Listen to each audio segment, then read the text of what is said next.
Hey everyone, welcome back to the channel, which is all about income-oriented investing, how to generate passive income from a diversified portfolio of high-yield funds to reach fire as soon as possible. And in today's video, I'm going to discuss or briefly discuss a question I get a lot when I do my one-on-one coaching sessions. It's a question I get a lot via email and text as well. Should I sell at a loss to switch to PII? So a lot of people who are watching my channel, watching my content, they are most likely they're existing investors that have either growth investments or single stocks. So I get the question all the time, they want to switch to passive income, or they want to become income investors, but they have losses in either their TFSA, RRSP, or non-registered cash account. And I get the question all the time, should I sell at a loss to transition into the income oriented fund? So let's discuss this question right now.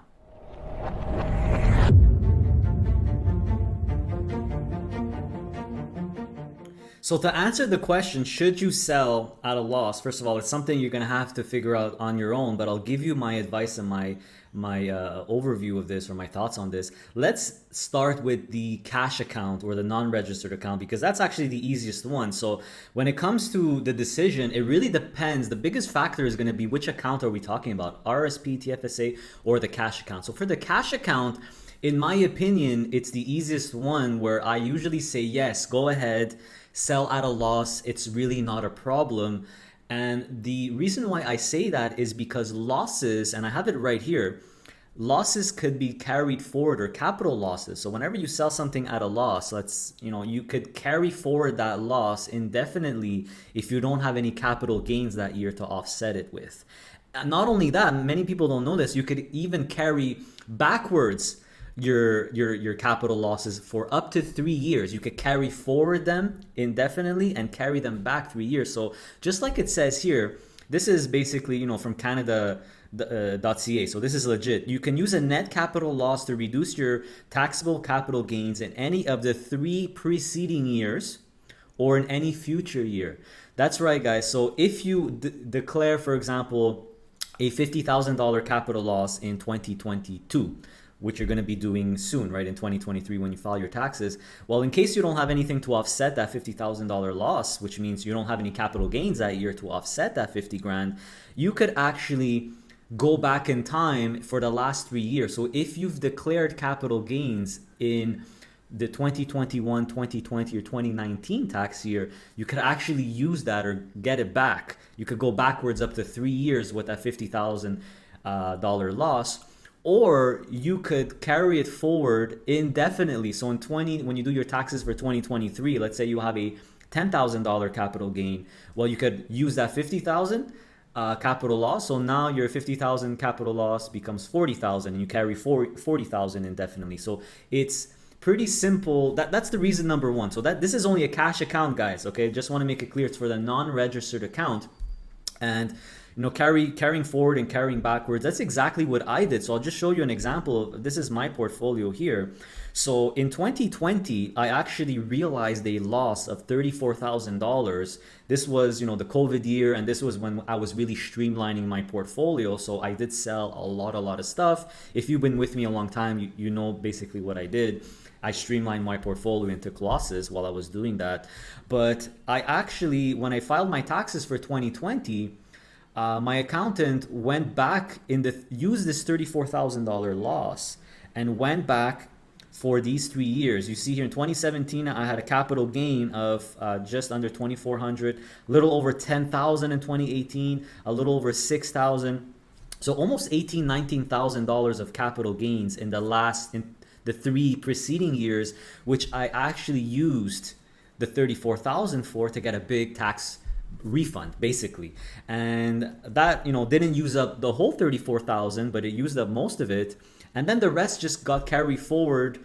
You could carry it forward indefinitely. And as you could see, in 2021 I had 25,000, which used up the entire 34,000 loss by then. So basically it's like this $34,000 loss never existed. So in a cash account, that's the biggest reason why I tell people that you could go ahead and sell at a loss. It's really not a problem, because you carry forward your losses forever, and most likely you're going to use them. And that brings me to my point number 2. if you're going to become an income investor, most probably, and invest in things like the all-in-ones or covered call ETFs, especially. Don't forget, guys, that covered call ETFs, most of the income source is not interest or dividends, it's capital gains income.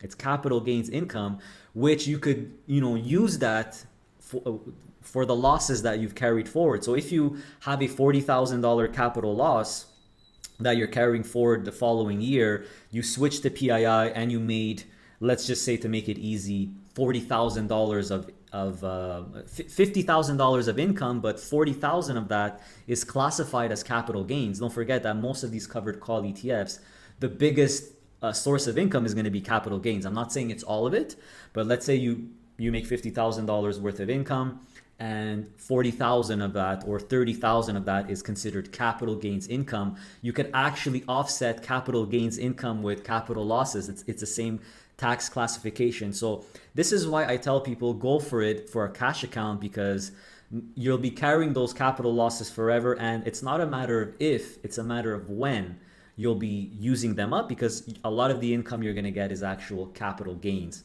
which you could use for your, in tandem with your capital losses to offset it. So you're basically gonna use up all your capital losses, most likely, if you switch to PII. So that is really, when it comes to the cash account, that's what I usually say. Of course, it's still a decision you have to make on your own, but most probably if you're switching to PII, you're gonna be using up all your capital losses eventually anyway.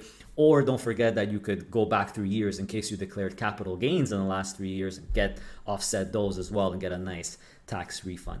So what about a registered account, either an RRSP now or a TFSA or any other registered account, the educational one or the disability one? Well, you cannot claim any losses there, because these are tax sheltered accounts. So cash account is pretty easy, guys, the non-registered, I usually say go for it. But when it comes to the TFSA and RRSP, you gotta have a little bit more judgment, a little bit more caution, because you cannot do anything with the losses. You cannot offset any capital losses for anything. You can't use them at all. Because when you do capital gains, it's tax-free, right? So you cannot use your losses. So this is where it gets a little bit more difficult and complicated. So this is where you're gonna, everyone has to really make the decision for themselves. This is where I usually tell folks, if you could hold on, if you, especially if you're holding quality blue chips that will probably, that you have a small loss on and that are probably gonna recover when the market recovers. I usually tell people, try to hold on as long as possible. But listen, if you're making, if you have a small loss, a 5 or 10% loss, and you don't mind doing it, and you really are itching to switch to income-oriented investing, it's really up to you. There's no right or wrong decision here. You have to make the decision for yourself. But just make sure you understand that, number one, you can't use those losses, and number two, you lose that TFSA room and that RSP room. That's right. That's even a worse thing, in my opinion. So if you, for example, have your TFSA is maxed out, okay, you're 88,000, you've already contributed 88,000 to your TFSA, so your contribution is maxed out, but there's a stock in there that you have you fell into a trap of going on a message board, and you thought that this is going to be, or somebody told you that this stock is going to explode, it's more of a small cap stock or more of a speculative stock. This is a big mistake that people actually do, a little bit of gambling in their TFSA and RSP. In my opinion, if you're going to go for something like that, do it in a cash account, because at least you could claim the losses or carry it forward. In the TFSA and RSP, you can't, everyone. So if you have a $10,000 loss and you sell it and you realize it, you actually lose that $10,000 worth of TFSA room or RSP room, and you don't get it back. So it's pretty brutal. So of course, make sure you try not to gamble in your TFSA and RSP. If you really feel strongly about something more speculative, do it in a cash account. But yeah, for TFSA and RSP, you can't do anything with the loss, and you don't get the room back. So you have to exercise a lot more, common sense, and more, have a bit more restraint, in my opinion. So I usually tell people, try to hold off and try not to sell at a loss.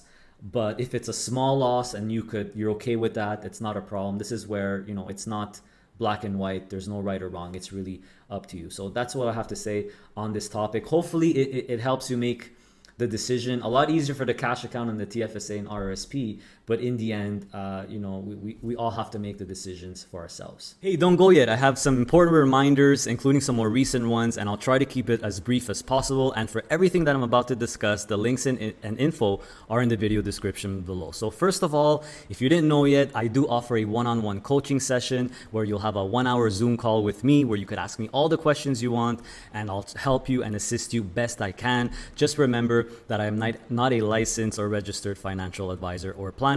So to book a session, go on my website, passiveincomeinvesting.ca, and right there on the homepage on the left-hand side, there is a small video. Watch that video to know how to book a one-on-one properly with yours truly. Also on my website, you could purchase my digital product, the Ultimate DIY Investing Package, which is on version 4 right now. It comes with lifetime updates, so you only have to buy it once.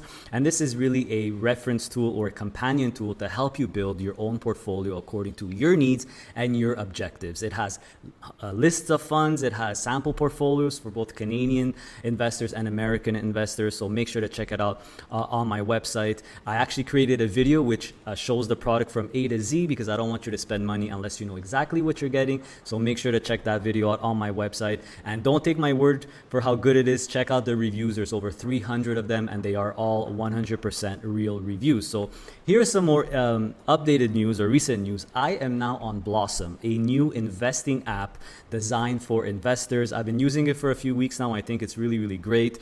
It has a really cool feature where users could actually add and share their portfolios and what they're buying and selling every day. So you could actually link your investing account so it's updated automatically on a daily basis. I recently added my own main portfolio so you could follow how my portfolio is doing live and what I buy every month. Really, really cool.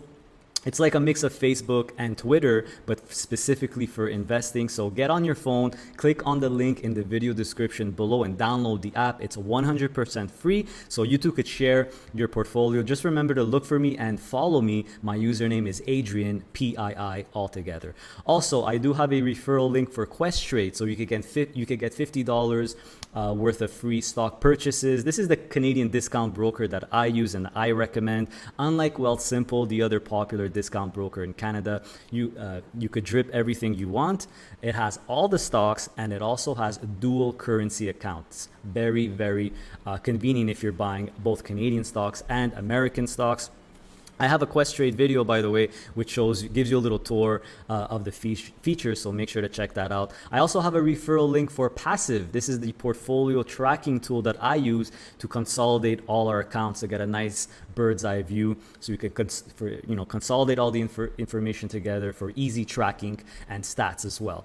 Also, our Facebook group, Passive Income Investing, is now an invite-only private group. So to join it, you need to click on the link in the video description below and give the group a like to get invited. So we take pride in making this one of the best investing Facebook groups out there with over 13,000 members. There's no scams, there's no spammers, and negative and doomsday people, we kick them out right away. Also, follow us on Instagram if you want a little bit more of our personal journey here in Panama. And lastly, just remember everyone, I am not a licensed or registered financial advisor. This channel is all about my personal investing journey and how I invest to generate high passive income from a diversified portfolio of high yield funds. It's for educational purposes only, so don't forget to do your own research and due diligence. And of course, stay safe everyone, stay healthy, and of course, stay passive. See you next time.